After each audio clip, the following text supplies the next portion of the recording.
Hey guys, welcome back to another video. This is a 15 kill game and it's basically just in the background while I have a bit of a talk about Warzone 2. Obviously, I was a huge fan of Rebirth Island. It was definitely my favorite game mode and my favorite game to play. And of course, now it's been taken away because Warzone 2's here. I was really excited for a change, but Warzone 2, after about a month, has really let me down. And I wanted to have a talk about some of the things that's happened and also some of the things that I really was expecting to change in the update that came out yesterday that just simply didn't. And that's the frustrating thing, is all the feedback, everything that's being said, everything that's being gone over and over, it's just being ignored by the developers. We're getting a lot of bug fixes, which is nice, but the fact that the game came out in this state where they needed a month to patch bugs is really unacceptable, especially with this billion-dollar franchise that Activision is, and they've had so much time to work on this game. Now, of course, game development is hard, but there are a few things that make simply no sense with this game, especially when you look at Warzone 1 and the changes in the last 12 months that they did to make the game, in my opinion, absolutely perfect. It was such a fun battle royale to play. A lot of people will really burn out on it, that's for sure.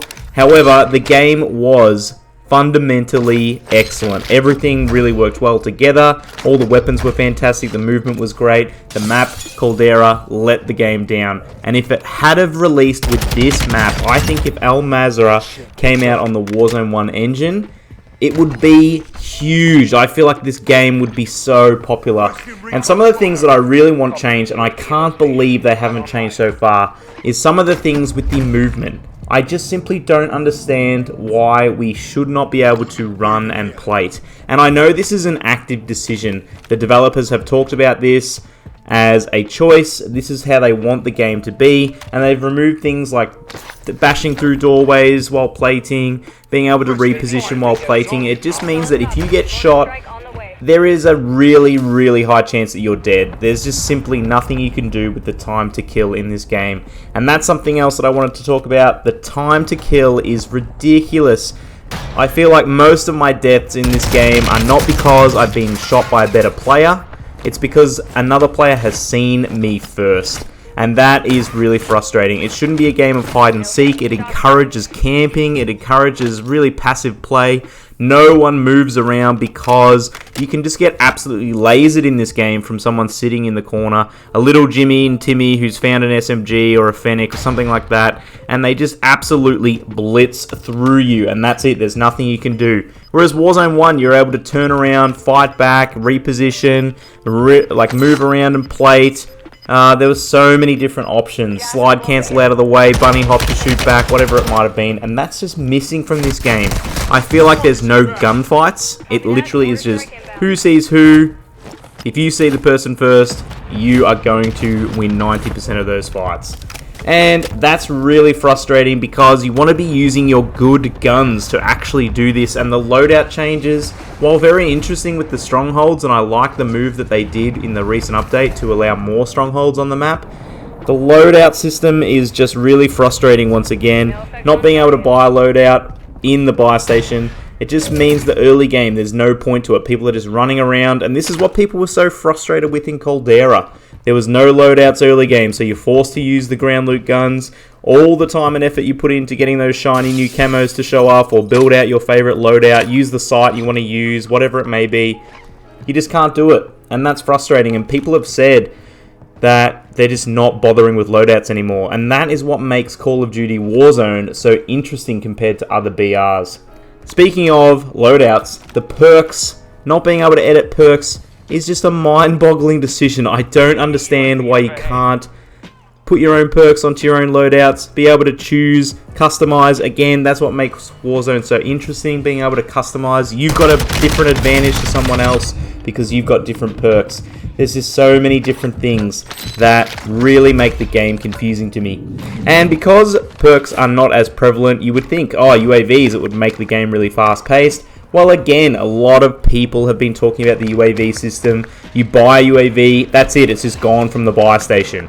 And I don't understand why someone early game that may land in an area buys a UAV, and then I'm punished 10, 15, 20 minutes later coming to that buy station not being able to get a buy, or a UAV, sorry, and being able to find out any information. Who's around me? What's my next rotation? Where should I move to?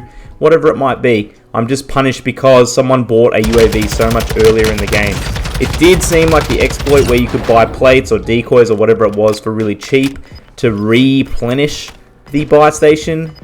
That was really good because you're able to get multiple UAVs, but it looks like they fixed that, which again, it is so frustrating that the developers are focusing on removing skill, removing elements that make players play better, play faster. It just boggles the mind that they're able to get those things so down pat. Speaking of buy stations and the lack of UAVs, I cannot believe, once again, their decision making was to remove the regular buys and make them random. Now, of course, random across the map is really interesting. I like that as an idea. However, now huge areas of the map may not even have a buy. What? Like, how have they made this decision? How have they come to this decision that this was a good idea? Because now in squads, if you lose a couple of teammates, even one teammate, it is extremely difficult to get them back if they lose Gulag. And you have to travel across huge spaces of the map to be able to do anything.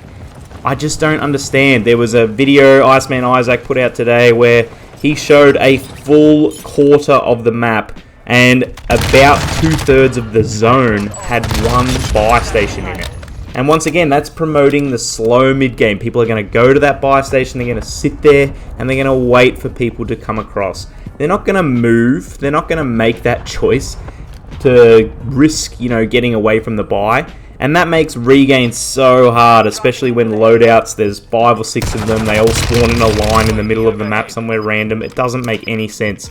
Whereas the old system, it would put your loadouts near where you were, you'd be able to fight for that loadout with 1 or 2 other teams close by, claim it, regain and move on. It just doesn't make any sense. There's just so many weird choices. Speaking of regain, another thing I really want changed is the Gulag. I do enjoy the 2v2 Gulag. I think it's really cool when you're playing squads. Being able to, redeem yourself with your teammate, come back and have a chance, getting yourself both back in the fight is really cool.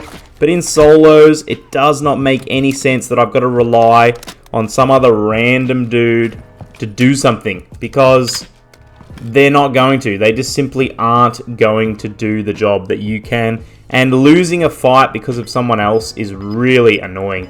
It just doesn't seem fair that I've had to fight my way back into the game and then suddenly I've lost because someone else couldn't hit their shots or win their one, whatever it may be. So again, I think that's a simple change that maybe in the future we'll see. And the last thing that I want to talk about is the quality of life changes to this game. Towards the end of Warzone 1, Raven worked so hard to push so many quality of life changes, putting interesting little things in like portable buy stations, portable balloons, adding things like the PTS, whatever it was called, that would clear the gas, making different changes to the way buy stations would work, different things that you could buy, different kill streaks, tinkering around with the loot, making sure that the circles were really speedy, just little things like gas mask animations being fixed, lots of different quality of life changes that kept making the game really good, really interesting and fresh for players, but in a good way.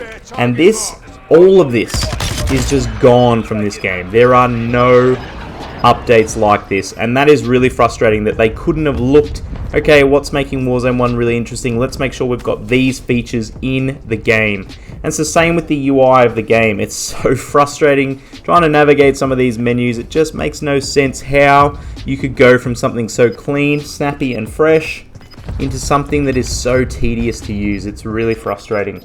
So, I know this was a long rant. I apologize for ranting, raving, but I really care about this game. I love Call of Duty. I've been playing Call of Duty for 15 years, more even, and I just want the game to be the best it can possibly be, because the last 2.5 years, 3 years of playing Warzone, I've absolutely loved this game. Loved challenging myself to be better, improving every day, working hard on my skills. But now, it feels really pointless, especially with stats not tracking, and that's just a completely another different topic. But hopefully we see some positive changes in the future, because for the first time in a long time, I feel like Activision and Call of Duty are really in trouble. If another big game pops up, they really have the opportunity to take over, and I'd love to see another shooter BR pop up into the space to take on Call of Duty, because it would be so interesting to have a bit of competition to improve this game further. Thanks so much for watching, guys. What have you been thinking about Warzone 2? Would you like to see some changes? I certainly would. Appreciate it. Remember to leave a like and subscribe.